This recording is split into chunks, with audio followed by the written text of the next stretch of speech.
The FBI is going to be jumping in on this investigation, specifically looking into the motive. The Steigers are also calling for action to get the informed consent process changed to list who is actually doing the surgery. Some competitions even have a freestyle category where contestants basically create a work of art in their mustaches or beards. Thank goodness this was a fake 13-year-old girl. But what if it was a real 13-year-old girl? What are the psychological consequences of a child being spoken to like that?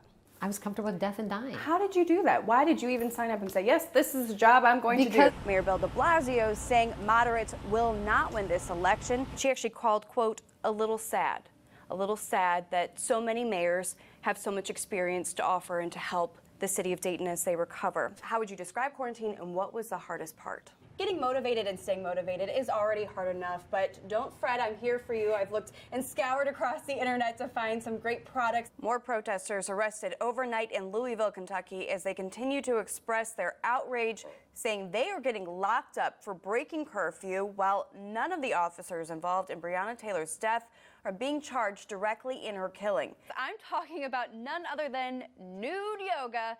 And while you're probably thinking this is only some kind of experience you can get at a nudist retreat, oh no. This is my little foster boy. This is Ranger.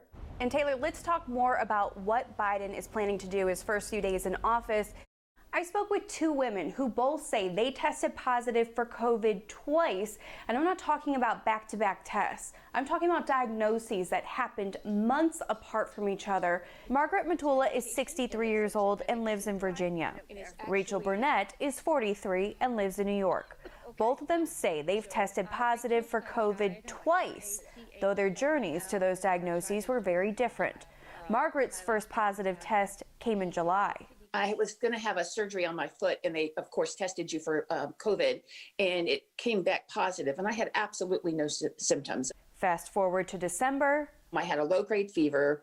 I have chronic pain, and the chronic pain was like magnified times 10. As for Rachel, she says she's been battling a very long list of severe symptoms and multiple hospitalizations since her first exposure in March. Twice, I thought I was going to die.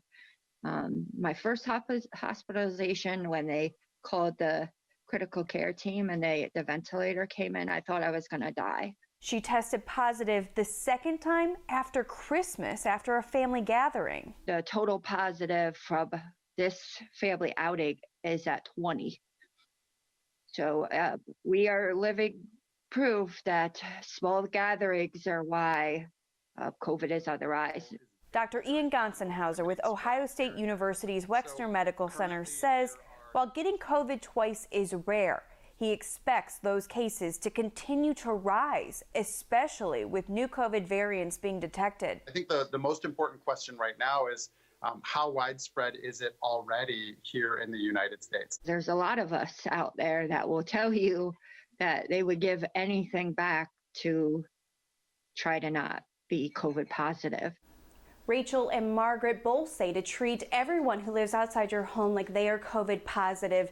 And yes, that means even your friends and family. Both women say they don't know if or when they will ever feel completely back to normal. For Spectrum News, I'm Lindsay Oliver. An Ohio family is issuing a warning about a routine practice at teaching hospitals, which they say completely violated their trust. It's called a ghost surgery. And the family tells me the victim is their 11-year-old son with severe disabilities. He could hit himself sometimes 50 times in 1 hour. And it's painful to watch, to have no control of your limbs. Heather and Todd Steiger were desperate. Their son Jack has a very rare genetic disorder. For him, it means numerous symptoms. You can do it, Jack. Including epilepsy, hitting himself, and having uncontrollable movements in his arms and legs. So they sought out a surgery normally reserved for adult Parkinson's patients. They live in Cincinnati, Ohio, but in 2013, they were sent 650 miles away to a neurosurgeon at the Mayo Clinic in Minnesota. It's ranked the best hospital in the nation. Heather says the surgery was successful. The stimulator implanted in Jack's brain significantly helped reduce him hitting himself and he was happy. A huge, huge difference. The Steigers say they had to fly back to Mayo in 2019 for what was supposed to be a routine surgery to replace the stimulator's batteries.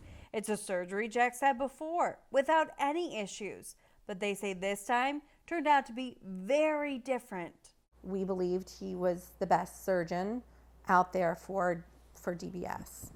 And the day before surgery, we meet with him, and he completely passes himself off as the one that's going to be doing the surgery. After surgery, the Steigers say Jack suffered multiple complications, including 2 infections at his surgical sites and then later in his head, bringing him back to Mayo twice. We ended up being air cared because he was deteriorating so much and so quickly, back to Mayo for them to extract the batteries. The head infection meant the entire deep brain stimulator that helped him so much had to be removed. Heather began to dig into the November surgery, where she says she learned her son was the victim of a ghost surgery. I pulled up the operative note, and when I saw it, it had a name on it that I'd never seen before. The name of a second-year resident who she says she never met and performed Jack's surgery without her knowledge. And while the switch out might sound unusual, it's not. It's called a ghost surgery. It's right here in Webster's dictionary.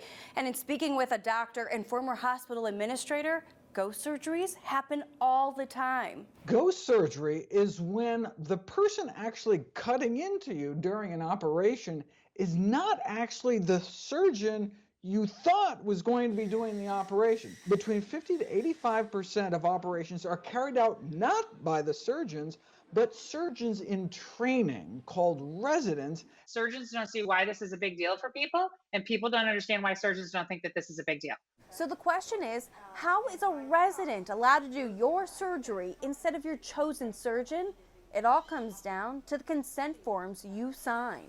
The line would be something like, I give permission for, residents to participate in the operation, or something like that. The supervising physician, also known as the attending, is the only name required to be given to patients. The attendings are required to supervise a resident only during the critical part of the surgery. But the critical part is up to their discretion. Heather Steiger admits she did not read the informed consent, which says residents at Mayo are allowed to implant devices. She also says the medical records do not list their chosen neurosurgeon as being in Jack's OR until the end of the surgery. So they believe the attending was not there to supervise the resident during most of the surgery, and that is why they believe their son had such severe complications. Mayo says, being a teaching hospital, they operate under a team model to ensure residents learn from some of the best surgeons in the country, and hands-on experience is how they learn. The Mayo Clinic and Jack's neurosurgeon denied repeated requests for an on-camera interview. Mayo did issue a statement which reads in part, quote, "We recognize that the family has been faced with many challenges and empathize with their situation. Nonetheless, we strongly dispute the allegations against Mayo Clinic and have significant evidence to support our position." The statement goes on to say, the family has indicated multiple times that they will not allow us to talk about this situation publicly. It's been nearly a year since the initial surgery. The Steigers still don't have any clear answers as to what caused Jack's infection that would lead to him getting 4 additional surgeries. Jack had to wait over 6 months to get a new deep brain stimulator put in at Cincinnati Children's. Heather says he still has a long way to go before his involuntary movements and self-injury get under control again, and they are still assessing possible permanent damage.